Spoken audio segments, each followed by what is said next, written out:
Filipino authorities are investigating the arrest of 3 Filipinos in China that have been accused as spies by the Chinese government. The National Security Council approached the issue with caution because they say it just might be one of China's propaganda activities. But China insists it had adequate reason, even alluding to cases of Chinese similarly being arrested in the Philippines for alleged espionage. Camille Samonte has tonight's big story. China Daily reported 3 Filipinos in China got arrested for alleged espionage activities. One is allegedly a long-term resident and found repeatedly loitering near military facilities. Eventually, investigators alleged that he acted under the remote direction of an operative for the Philippine Intelligence Service. The article also named 2 other Filipinos who work under said intelligence operative to collect sensitive information. The report also quoted Chinese authorities saying the Philippine Intelligence Agency recruited and trained Filipino nationals living in China to gather information on the country's military deployments. They were allegedly promised rewards and even a monthly salary. China Foreign Ministry spokesperson Guo Yakun says they will definitely focus on this case, but will also ensure that the rights of all those involved would be observed.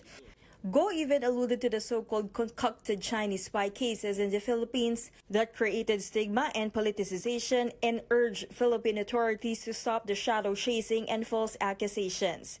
The Department of Foreign Affairs has already confirmed the arrests and assured the embassy will provide them legal support. They say they have also reached out to the Chinese government to ensure due process is followed.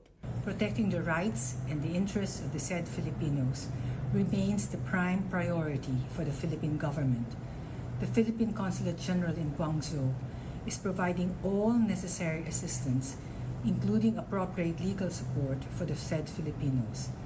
The department has conveyed to the Chinese government to ensure that these allegations are tried with due process and with full respect to the rights of the said Filipinos in accordance with domestic law and the Philippines-China Consular Agreement. The National Intelligence Coordinating Agency declined to comment for now. For its part, the National Security Council said it is handling the report with caution and is currently in the process of investigating the basis of the arrest. We have to be very careful about what's happening. Alam nyo naman po, hindi naman ito yung unang time na meron tayong ganitong issue with China. And they have their own version of events, right? Yes. In everything that happens in Baho de Masinloc and especially in Ayungin Shoal, there's always this element of propaganda to show to the world an image, no? And signals to the rest of the world from Beijing. So we're taking this very delicately.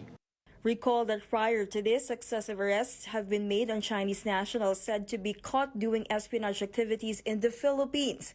At least 5 were held for wandering around military bases and government officials with communication and data gathering equipment and vehicles. Some Chinese have also been held after taking photos of Philippine Coast Guard ships in Palawan.